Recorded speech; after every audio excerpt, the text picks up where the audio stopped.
Hello everyone welcome back to my channel. तो सकाल सकाल आसीगला छतु। तो फुटा छतु समस्त आमर भल पाती तेणुक छतु आसाला ताकू मु भलसे हलदी पानी धोई चिपुड़ी रखीदेली। तो ये छतु आलू टमाटो पियाज मसला सब बनईदेली, आलू भी काटिदेली और पलि आसली चुली पाखक।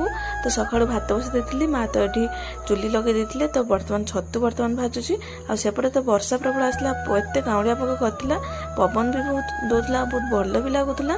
तो एपटे मोर छतु भी अलरेडी भजा सरीगला, बर्तमान आलू भाजी। तो आलू भाजला पर तरकारी करी। तो सेपटे वर्षा आसाला, एत अंधार होता जे मोबाइल फ्लाक्स दे मत रोषे करने पड़ला। तो ये मोर पानी देदेली छतु तरकारी, तो जो आंबुल आनी देदेली।